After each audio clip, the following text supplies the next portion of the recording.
Hello नमस्कार दोस्तों, स्वागत है आपका हमारे आर्ट क्लासेज में। आज हम पढ़ेंगे कक्षा 12 का चित्रकला का अध्याय नंबर 3, जिसके अंतर्गत हमने मेवाड़ शैली, मारवाड़ शैली, जोधपुर शैली, बीकानेर शैली और किशनगढ़ शैली, हाड़ौती शैली के अंतर्गत कोटा बूंदी को हमने कंप्लीट कर लिया है। और आज हम पढ़ेंगे डुडान शैली अर्थात जयपुर शैली। तो चलिए हम जयपुर शैली के बारे में पढ़ते हैं।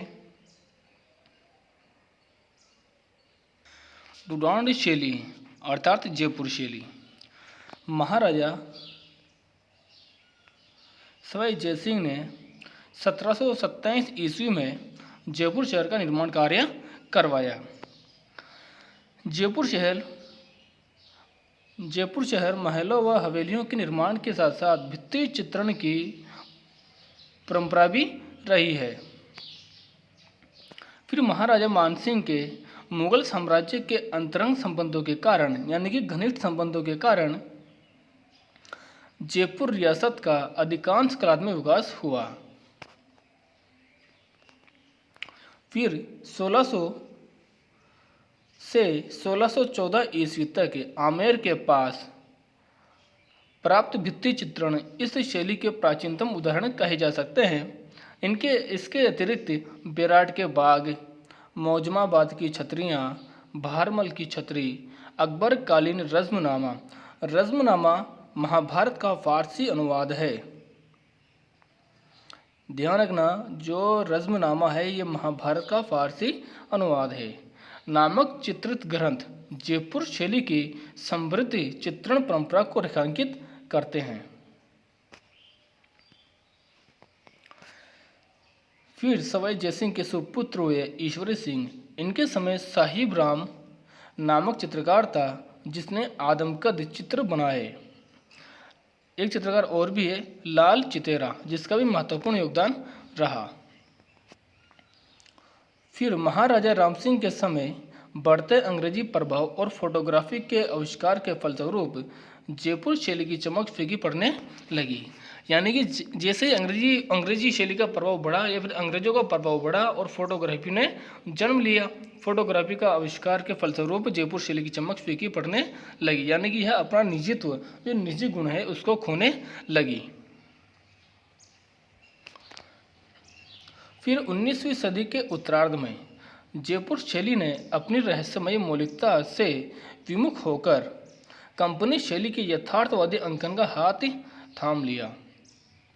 यानी कि जो अपना मौलिक गुण था उससे हट कर के जो कंपनी शैली के यथार्थवादी गुण है, जिसे हम कहते हैं रियलिस्टिक, उसका हाथ थाम लिया। यानी कि उस और कार्य करने लगी। जयपुर शैली के अन्य केंद्रों में हम देखते हैं उनियारा है, टोंक है, अलवर है, शेखावटी है, ये यहाँ के अन्य केंद्र रहे। तो चलिए जयपुर शैली के प्रमुख चित्रकार कौन कौन हुए। साहिब राम है, लाल चितेरा, रामजी दास, घासीराम, रघुनाथ, सेवक राम, हीरानंद, त्रिलोक चंद, जो जयपुर शैली के प्रमुख कलाकार हुए। यहाँ की प्रमुख विशेषताएं कौन कौन सी है, आकृतियाँ कैसी बनाई गई है, उनके वस्त्र आभूषण वगैरह कैसे बनाए गए हैं, प्रकृति का अंकन कैसा किया गया है, कौन कौन से रंगों का प्रयोग किया गया है, ये हम यहाँ पर देखते हैं। तो हम पढ़ते हैं प्रमुख विशेषताएं, जिसके अंतर्गत पहली विशेषता है पुरुष आकृतियाँ मध्यम कद काठी युक्त बनाई गई है। यानी उनका कद ना तो ज़्यादा बड़ा है और ना ही ज़्यादा छोटा है, और गोल चेहरा बनाया गया है। उच्च ललाट, यानी कि उनका जो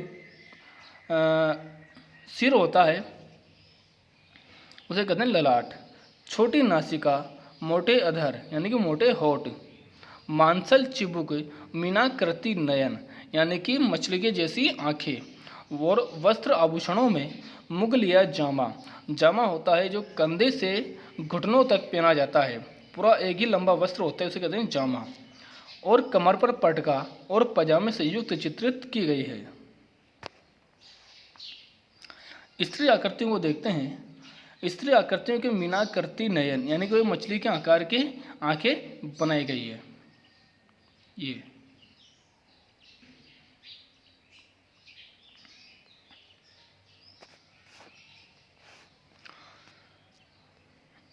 लालिमा युक्त गोल चेहरे, कपोलों पर झूलती बालों की लट, यानी कि गालों पर बालों की लट झूलती हुई। मांसल यौवन काया, अलंकृत राजस्थानी मुगल मिश्रित वस्त्र आभूषणों से युक्त चित्रित की गई है, यानी कि राजस्थानी और मुगल शैली दोनों का प्रभाव रहा।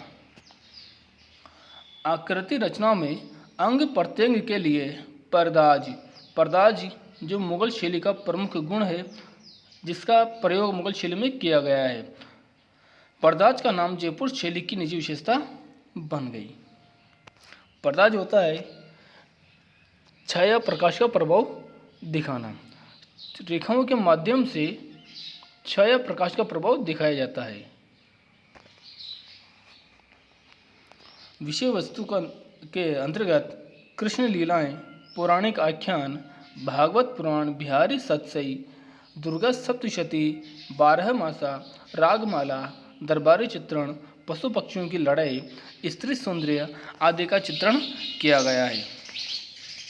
विषय वस्तुओं के अंतर्गत हमने देखा है कि जितने भी चित्र शैलियाँ हमने पढ़ी है अभी तक, उन सभी के अंतर्गत लगभग समान विषयों का प्रयोग किया गया है। उन्हीं विषयों को लेकर के चित्रण कार्य किया गया है।